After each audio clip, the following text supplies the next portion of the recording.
కర్నూలులో ఏటీఎం మిషన్లను చోరీకి యత్నించిన ముఠాను పోలీసులు అరెస్టు చేశారు. కర్నూలు పరిధిలో ఫిబ్రవరి 23, 24 తేదీల్లో 2 ఏటీఎం మిషన్లను చోరీ చేసేందుకు ప్రయత్నించిన 4 నిందితులను సీసీ కెమెరాల ఆధారంగా పట్టుకున్నట్లు ఎస్పీ విక్రాంత్ పాటిల్ వెల్లడించారు. 4 నిందితులు హర్యానా రాష్ట్రానికి చెందిన వారని ఎస్పీ తెలిపారు. వారి వద్ద నుంచి ఏటీఎం దొంగతనం కోసం ఉపయోగించే సామాగ్రిని స్వాధీనం చేసుకున్నారు.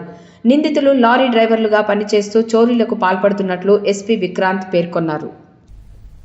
ఫిబ్రవరి 23, ఫిబ్రవరి 24 2 రోజు వరుసగా night time ATM offence attempt చేశారు. సో ఈ 2 సీరియస్ ఆఫెన్సెస్ కాబట్టి మనం ఎస్డిపిఓ కర్నూలు ఆధ్వర్యంలో ఒక స్పెషల్ టీమ్ ఫామ్ చేసి మనకి సీసీటీవీ ఫుటేజ్ ఆధారంగా సైంటిఫిక్ ఎయిడ్స్ ఆధారంగా 4 ముద్దాయిల్ని ఈరోజు పట్టుకోవడం జరిగింది.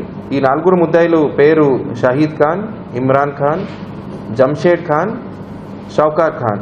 వీళ్ళందరూ అంటే 4 కూడా హర్యానా స్టేట్ చెందినవారు.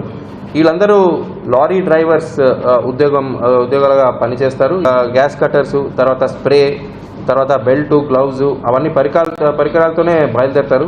దారిలో ఏదైనా అబాండెంట్ ఏటీఎం కనిపిస్తే అక్కడికక్కడే చోరీ చేయడం జరుగుతుంది. సో వీళ్ళందరూ చాలా హార్డ్ కోర్ క్రిమినల్స్.